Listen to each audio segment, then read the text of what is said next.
आज मैंने मेरी कामवाली को बोला कि ये सारे नींबू के छिलकों को तुमने इकट्ठे क्यों कर लिए, इनको फेंक दो, ये अब किसी काम के नहीं रहे हैं। लेकिन तभी उसने इन सारे नींबू के छिलकों को कढ़ाई में डाल दिया और इसके ऊपर से उसने नमक भी डाल दिया। मैंने कहा कि अरे ये तुम क्या कर रही हो, इस तरीके से तो ये सारे नींबू के छिलके ख़राब हो जाएंगे और ये नमक भी ख़राब हो जाएगा। तो उसने बोला कि अरे नहीं मैम साहब, आप रुकिए तो सही, मुझे इसमें थोड़ा सा पानी भी ऐड करने दीजिए। मुझे आज कुछ भी समझ में नहीं आ रहा था कि आखिर वो करने क्या वाली है। उसने तो इन सारे नींबू के छिलकों को अच्छे से मिक्स करना भी शुरू कर दिया एक करछी की मदद से।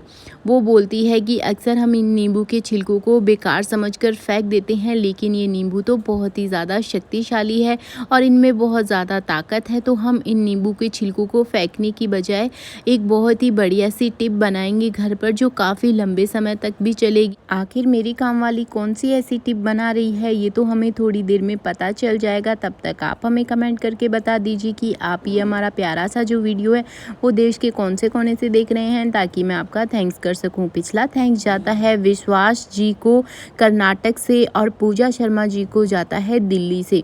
तो इस तरीके से यहाँ पर जो है नींबू को अच्छे से बॉईल कर लिया है और गैस की फ्लेम को बंद कर थोड़ी देर के लिए इसे नॉर्मल रखने के लिए छोड़ दिया था और इसके बाद में हम इसको एक मिक्सी जार में डालेंगे।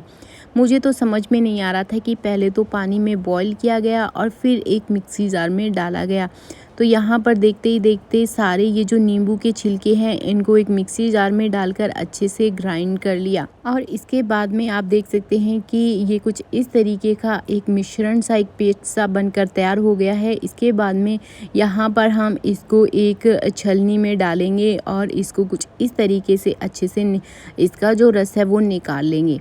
और ये जो दरदरा पेस्ट है इसमें बहुत ही अच्छे से लिक्विड है और यही लिक्विड हमें अब इस्तेमाल करना है। मुझे समझ में नहीं आ रहा था कि आखिर मेरी जो हेल्पर है उसके दिमाग में क्या चल रहा था, लेकिन वो बोली कि अगर आप इसका एक बार इस्तेमाल कर लोगे तो कभी भी इसको फेंकोगे नहीं। तो मैंने कहा चलो, अब तो तुमने इसका ये जो मिश्रण है वो भी निकाल लिया है, इसके बाद में तुम इसका कैसे इस्तेमाल करोगी। तो उसने देखते ही देखते इसमें सर्फ भी डाल दी और इन सारी चीज़ों को जो है अच्छे से मिक्स करना शुरू कर दिया और बोली कि अभी इसमें एक दो चीज़ें और डलेगी। उसने इसमें थोड़ा सा बेकिंग पाउडर भी डाल दिया और साथ ही साथ अब बोली कि हम इसमें एक दो चीज़ें और डालेंगे, जैसे कि विनेगर। मैंने कहा कि इस तरीके से तो ये सारी चीज़ें ख़राब हो जाएगी। तो वो बोली कि नहीं, ये हमने एक घर पर बहुत ही स्ट्रॉन्ग सा पेस्ट बनाकर तैयार कर दिया है। मैंने कहा कि अरे अब इसमें और क्या क्या डलने वाला है, मुझे तो कुछ भी समझ में नहीं आ रहा है। तो उसने बोला कि इसमें बस और कुछ भी नहीं डलेगा और ये हमारा स्ट्रॉन्ग सा पेस्ट जो है वो बनकर तैयार हो गया है। मैंने कहा कि अब हम इसका कैसे और कहाँ इस्तेमाल करेंगे, मुझे तो कुछ भी समझ में नहीं आ रहा है। तो वो बोली कि इसका हम बहुत ही सारी जगह पर इस्तेमाल कर सकते हैं। तो चलिए मैं आपको दिखा देती हूँ। ये देखिए, किचन के ड्रॉर्स की हालत कुछ इस तरीके से हो गई है और इसमें कितना ऑयलीपन जम गया है। इसे साफ़ करने के लिए हम इस मिश्रण का इस्तेमाल करेंगे और मैं आपको लाइव प्रूफ दिखाऊंगी कि किस तरीके से ये बहुत ही आसानी से साफ़ हो जाएगा। मैं बहुत दिनों से सोच रही थी, लेकिन मुझे मौका ही नहीं मिल पा रहा था इन सारी चीज़ों को क्लीन करने के लिए और मैंने कई बार कोशिश भी करी, लेकिन ये अच्छे से क्लीन हुए नहीं। लेकिन आज आप देख सकते हैं कि इसको हमने कितनी आसानी से क्लीन कर दिया है और देखते ही देखते हम इन सारी चीज़ों को बहुत ही अच्छे से आसानी से क्लीन कर सकते हैं। मैंने कहा अच्छा, और कहाँ कहाँ इस्तेमाल कर सकते हैं।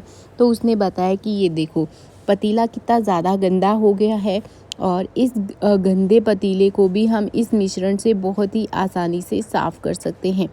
आप चाहे तो इस मिश्रण को जो है वो स्टोर कर भी रख सकते हैं और इसका इस्तेमाल फर्श की टाइल, बाथरूम की टाइल वगैरह किसी को भी साफ़ कर सकते हैं।